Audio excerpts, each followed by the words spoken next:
Savxozдан апам мен Ләйләға ере Базарбек қартпен ертұрлы келді. Ертеңгісін үйге Шолпан күйеуімен Қожахмет кіріп шыққан. Енді міне біз қалада. Вокзал басындамыз. Күн кешегідей ашық емес, ала бұлт. Желкем. Біздің совхоздың өзінен 10 жігітпіз. Қаладан да бар. Вокзал басы ығы-жығы халық. Қоржын арқалаған қарттар да осы жерде. Алыс колхоз, совхоздан келген сияқты. Жалтақтап қала адамдарына сенімсіздеу қарайды. Олардан гөрі жел қағып тотыққан мен тәрізді бейтаныс жігіттерді бір табан жақын тартады. Маңына келсең болды. Қай баласың? Әкең кім? Деп қалады. Айналайын, мен де өзіңдей балам осында. Бір-біріңе тумадай жақын бас көз болыңдар. Әрине, ата. Достасып кетеміз ғой. Сөйтіңдер, қарақтарым. Базарбек қарт апам мен Ләйләнің қасында. Ол кісі сырада ішпейді ғой. Әңгімелесіп, апамның көңілін жұбатып жүр. Менің жай әскери ойынға кетіп бара жатқанымды 3 жылда азаматтық борышымды өтеп, еңгезердей жігіт боп қайтатынымды түсіндірем деп ақ шаршаған шығар. Өйткені апам тыңдап алады да жылайды. Жалпы апам бәрін біледі. Түсінеді, ал жылайды. Ертұрлы екеуміз бір аяқ қала сырасын ішіп алып, шығарып салушыларды аралап жүрміз. Дариға жоқ. Таңертең Ертұрлы соққан екен. Үндемей қалды деп еді, келмейін деген ғой.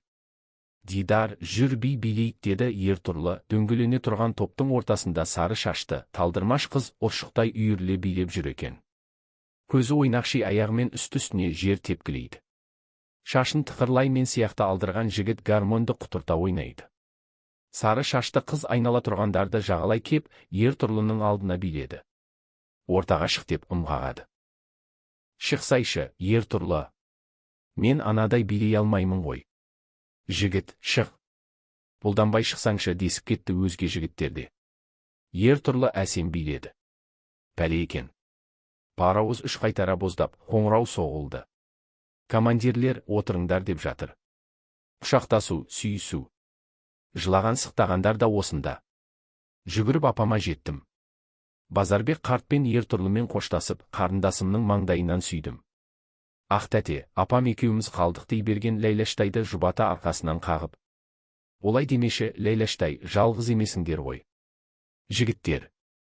Мына Ертұрлы бар дедім. Апам бауырына қыса үнсіз тұрып қалды. Жаныма әр кез ыстық апамның көкірек иісі өзегімді суырып бара жатты. Тістеніп көзіме жас алмай тұрмын.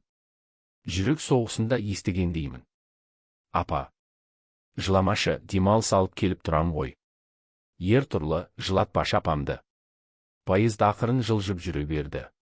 Ода мынау елден, жерден белгілі бір уақытта кетіп бара жатқан перзенттерді жұла жөнелмейін дегендей еді. Мане, вокзал шетіндегі газет киоскісі де артта қалып барады.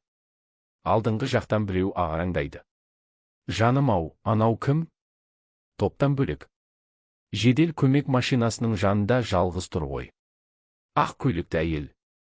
Қолында орамал. Мынау. Дариға ғой. Міне оның тұсынан біздің вагонымыз өтіп барады. Бір сәтте Дариғаның қарақат көзінен, сәл ашыла қалған алқызыл ерінен, күтейін бе, сені Дидар деген сөз шыға қалса, мынау поезд жеткізбей кететіндей көрінді маған. Алқына. Күт. Күт мені. Деп еріксіз айқайлап жібердім. Ода селт етіп шошына әнтек ұмсына түсті. Орамалын бұлғап, ода айқайлаған болған мен естімедім. Күтем сені, Дидар. Күтем сені, Дидар дейді. Айтыңдар. Күтем сені, Дидар. Дейді деп соңғы вагондағы жігіттер жағалата жеткізіп жатыр. Күтем сені, Дидар.